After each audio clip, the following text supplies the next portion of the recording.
Mogoče se niti ne zavedaš, ampak lahko na spletni strani izgubljaš svoje najboljše in najbolj vroče stranke. In s tem, ko uporabljaš umetno inteligenco oziroma AI, si mogoče misliš, da je to zelo produktivno, da ti pomaga v bistvu, da narediš največ, najhitreje, najboljše in tako naprej.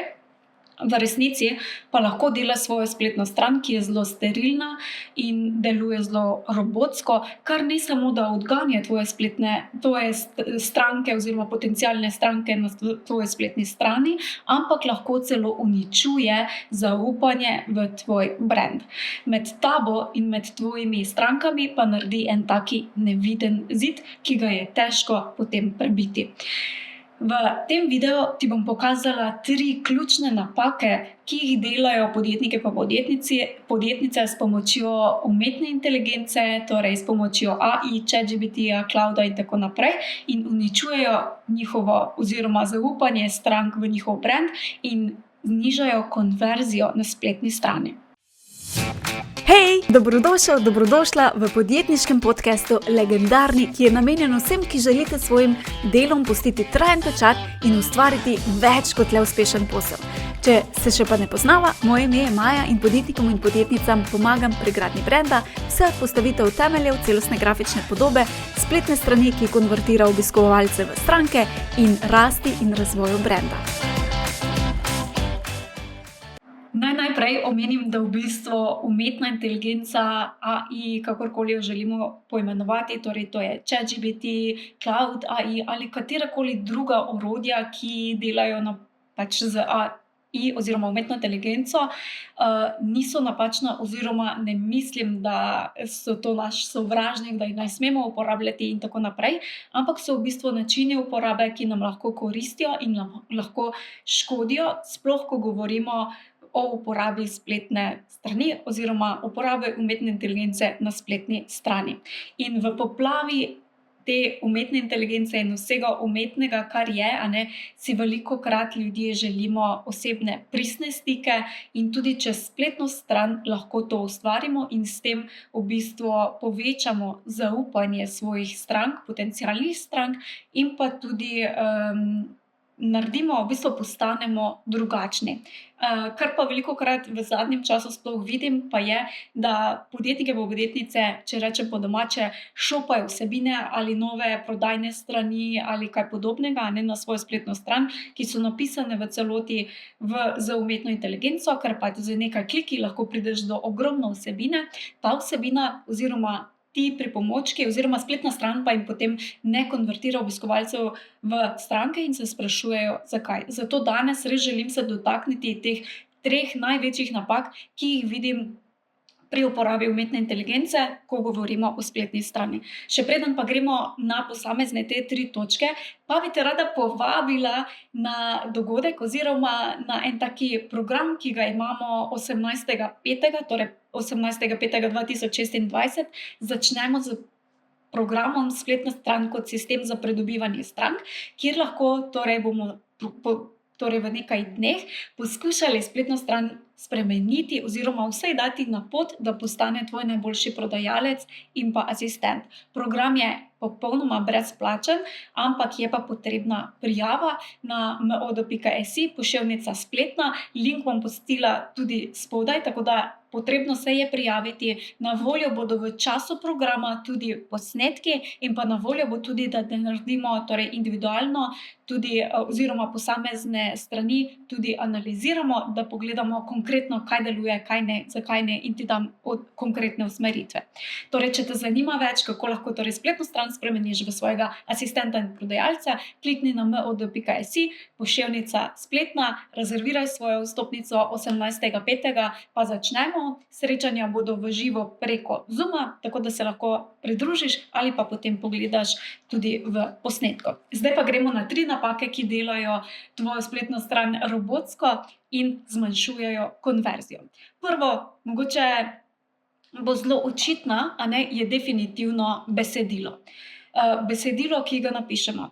Kaj velikokrat vidim, da podjetnik, podjetnica nimajo oziroma ne bom rekla, da se jim ne da v stilu, da, da so leni, ampak v stilu, da se ne želijo s tem ukvarjati, a ne, in potem odprejo ChatGPT in napišejo: "To je moja ponudba, napiši mi vsebino za mojo prodajno stran, a ne, ki jo dam na stran." Torej, da predstavim to mojo ponudbo. In potem, a ne, ChatGPT vrže neko besedilo, ga mogoče nekaj preoblikujejo, ampak večinoma kopirajo in prelepijo in potem se sprašujejo, zakaj ta spletna stran ne konvertira, a ne. Kaj so glavni oziroma taki, a ne, ko vidimo iz letala nekaj, da je napisano z ChatGPT-jem ali pa z umetno inteligenco, so definitivno zelo tisti kratki stavki, ki nimajo nobene globine, ki nimajo nobene osebnosti, so zelo take specifične fraze, ki jih mi ne uporabljamo v normalnih pogovorih, a ne, ali pa so pač kar neke fraze za druga podjetja, ne pove običajno nič specifičnega, ni nekih konkretnih zadev, ampak je zelo tako nekje v oblakih običajno vse napisano, a ne.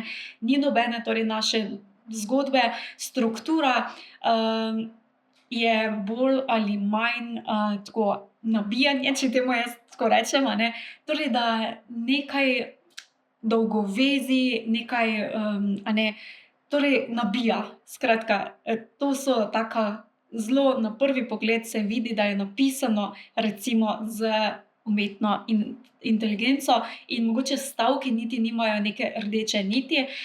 Velikokrat tudi opažam, da hočejo napisati neka globoka, besedila, ampak ko tisto stavek recimo, prebereš, nima nobenega smisla oziroma se sliši, kao globok, ampak v resnici bralec začuti, da nima nobene globine. Tako da tukaj je največja napaka to, da ja, seveda pri besedilah lahko uporabimo, ampak pazimo torej, na kak način. Nikoli naj AI ne piše vsebine za tvojo spletno stran na način, da ti da, kopiraš in prilepiš, a ne. Okej, zdaj pa kaj je rešitev? Kako pa lahko, uporabimo AI, seveda, da prihranimo čas ali pa da naredimo besedilo, ki bi ga drugače čisto sami napisali, mogoče še boljše, a ne. AI lahko uporabimo kot neki osnutek, ne kot končni izdelek, a ne, in ga vedno potem uredimo. Čeprav jaz zmeraj svojim strankam, ko delamo, vedno priporočam, ne najprej iti na umetno inteligenco, najprej ustvari nekaj svojega in potem dopolni z AI, kar bi bilo smiselno, a ne.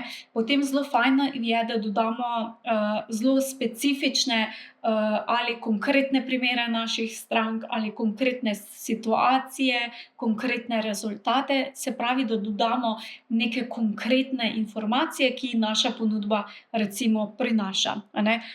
Potem zelo fajn je, da vsebino napišemo na način, kot bi recimo razlagali mogoče nekemu prijatelju, prijateljici v živo, torej z zgodbo, s točkami, a ne. Se pravi, bolj vživeto, ne samo tisto, da deluje potem besedilo zelo tako, kot bi brali zelo nekaj sterilnega, kjer ni nobenih čustev in tako naprej, a ne.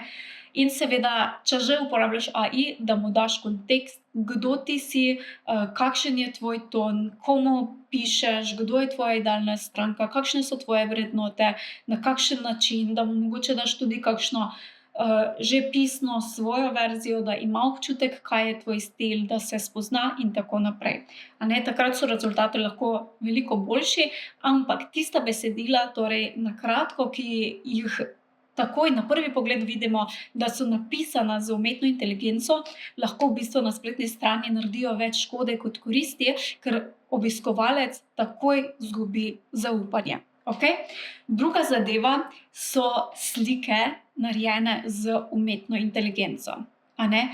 Zakaj? Ker dajejo lahko hitro občutek lažnosti, skrivanja, karkoli, a ne, ker vsi dandanes lahko naredimo slike z umetno inteligenco, sploh če so to zelo popularni, so zdaj recimo neki paketi, kjer daš eno svojo, sliko in potem ti kao naredi, zgenerira recimo kao da si ti na slikah, ampak pač z umetno inteligenco narejene in te slike se zelo hitro, tudi če so ful dobre, se zelo hitro vidijo, da so narejene z umetno inteligenco. In če te slike uporabljaš potem na svoji spletni strani, lahko hitro naredijo, torej podobno kot besedila, več škode kot koristi, a ne?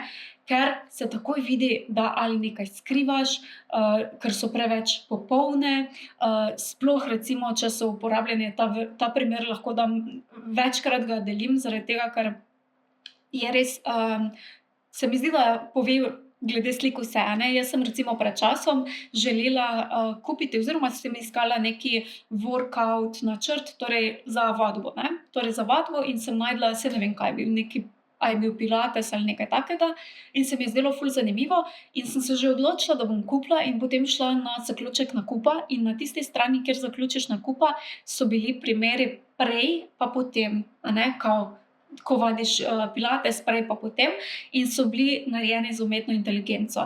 Narejeni so bili slike so sicer bile ful lepe, tiste, a ne, skorajda preveč perfektne, pa že malo preveč poudarjene in se je takoj videlo, da so narejene umetne, da so z AI narejene, kar me je totalno odvrnilo od nakupa. Torej, a ne, jaz sem se že odločila, da bom nakupila in zaradi tega potem nisem naredila nakupa in to verjamem, da nisem edina, a ne. Torej, če tudi fotke dajo preveč, da so stok fotke in tako naprej, da so preveč popolne, da se takoj vidi, da so pretirane, a ne, se pravi, tam so bile recimo tudi pretirane mišice, kao da boš dobil, ne, kar je tako zelo nerealno, lahko hitro odvrnejo, porušijo vso zaupanje, ki smo ga mogoče zgradili, tako da res zelo, bom rekla, previdno s tem, če želiš vključevati AI slike, seveda jih lahko kot neko dopolnitev, a ne, veliko boljše pa so fotografije, ki so resnične fotke tebe,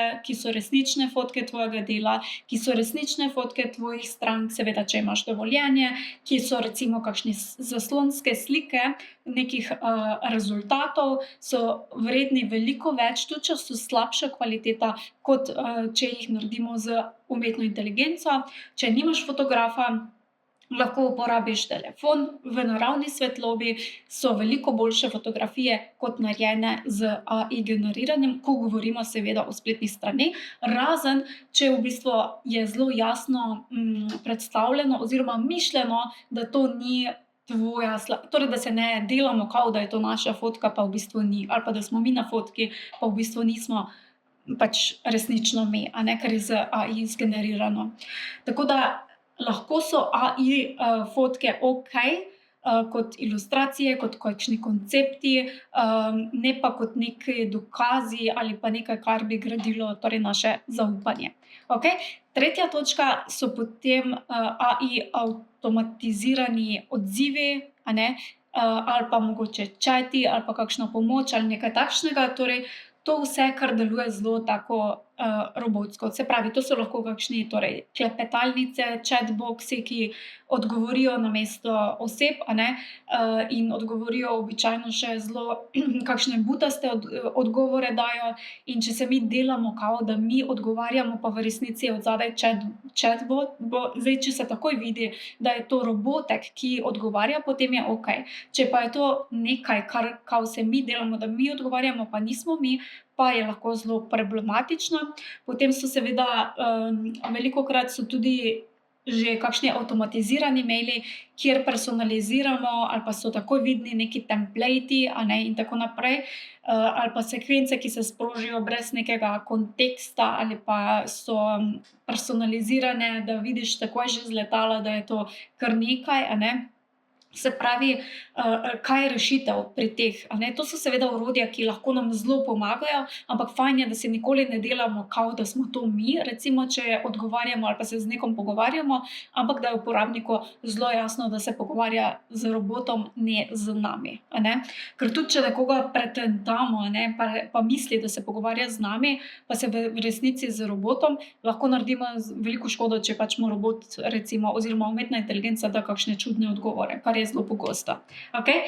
Torej, avtomatizacija, ne narobe razumeti, je definitivno ok za kakšne logistične bolj zadeve, kot je recimo potrditve, opomniki, ne pa za grajenje odnosov. Fajn je, če je vsaj ena ali več točk v procesu, recimo človeških, torej da niti ne zavajamo, da je jasno, da če imaš chatbot, da je transparentnost, da je to v bistvu tvoj robotek, ki je naučen, je ok, ampak ne, da se pa delamo, kot da je on jaz in tako naprej. Okay?